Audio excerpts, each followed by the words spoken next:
Il est 8h à Jérusalem, 7h à Paris. C'est l'heure du premier journal d'information ce matin sur Studio Qualité, un journal relayé comme chaque matin sur les ondes de Radio J à Paris. Et tout d'abord, premier titre, l'armée israélienne a détruit durant la nuit la maison d'Assem Barghouti, le terroriste responsable de l'attentat qui a coûté la vie à Yossi Cohen et Yuval Mor-Yosef, les deux soldats de l'unité Netzach Yehuda, le Nahal Haredi qui assurait la protection de la station d'autostop à l'entrée de la localité de Givat Asaf en Samarie, un attentat qui s'est produit il y a environ 3 mois. La maison du terroriste est située dans le village palestinien de Kobar. Assem Barghouti est le frère du terroriste responsable de l'attentat à l'entrée de la localité d'Ofra, un attentat qui avait entraîné, vous vous en souvenez très certainement, la naissance d'urgence du bébé Amia d'Israël Ishran et 3 jours plus tard son décès. C'était également il y a environ 3 mois. La situation sécuritaire semble se dégrader progressivement dans le sud d'Israël après une nouvelle nuit de tension le long de la frontière entre Israël et la bande de Gaza. Le Hamas a en effet envoyé hier soir une roquette en direction du territoire israélien ainsi que des ballons incendiaires. L'alerte rouge a été déclenchée. Il n'y a pas eu de blessés ni de dégâts. Peu après, l'armée de l'air israélienne a bombardé des positions du Hamas dans la bande de Gaza, en particulier dans la zone du nouveau port de la ville palestinienne de Khan Younes au sud de la bande de Gaza, dans la région que l'on appelait dans le passé le Gush Katif, qui était peuplé de milliers d'habitants juifs. Mais ce n'est pas tout. Les forces de sécurité israéliennes font état de multiples provocations de la part de Palestiniens plus ou moins jeunes le long de la barrière de sécurité, des jeunes qui lancent des engins explosifs de l'autre côté de la barrière en direction des forces israéliennes. D'ailleurs, hier, durant la nuit, un jeune Palestinien a été grièvement blessé. Il a succombé à ses blessures.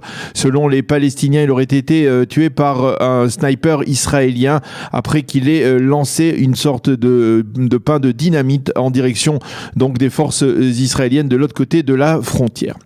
Les habitants israéliens du pourtour de la bande de Gaza font état d'explosions fréquentes qui les empêchent de dormir durant la nuit. Le Hamas continue pour sa part de réclamer les 20 millions de dollars que le Qatar lui envoie pour payer les salaires de ses fonctionnaires, des millions de dollars qui sont gelés pour l'instant du côté israélien depuis le début de ce dernier regain de tension il y a de cela plusieurs jours. Mais ce n'est pas la seule source de tension entre Israël et les Palestiniens.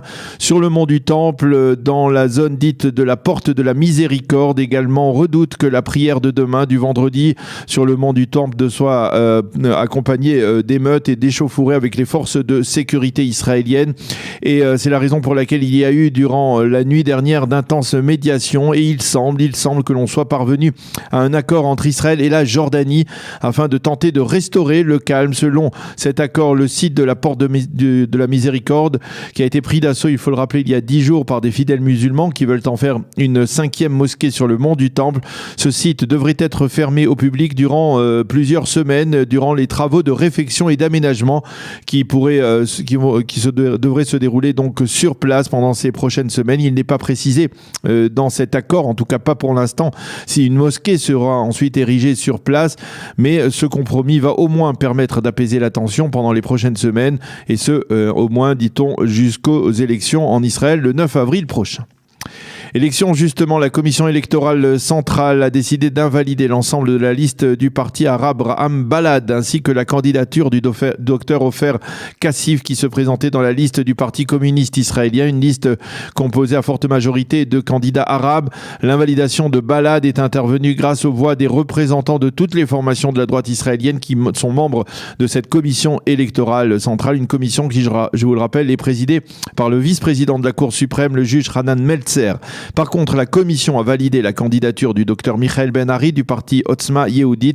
Il faut souligner que ces décisions ont été prises dans une atmosphère survoltée et après de très vives accusations mutuelles lancées de part et d'autre des deux camps. Cependant, désormais, la balle passe dans le camp de la Cour suprême. Celle-ci étudiera les recours des partis de gauche, Meretz et travaillistes, ainsi que de mouvements réformistes israéliens contre la validation de la candidature de Michael Ben-Ari, tandis que le Parti communiste déposera un recours contre l'invalidation du docteur Kassif et que Balad doit présenter un autre recours contre sa propre invalidation. Tout cela devant la Cour suprême. La commission électorale centrale remettra ses conclusions à la Cour suprême dès dimanche et celle-ci devrait trancher d'ici les 10 prochains jours. 9 juges, pas moins, et c'est relativement rare, seront présents pour trancher dans ces recours qui devraient permettre ou ne pas permettre à certains de ces partis donc de figurer dans les prochaines, de participer aux prochaines élections du 9 avril.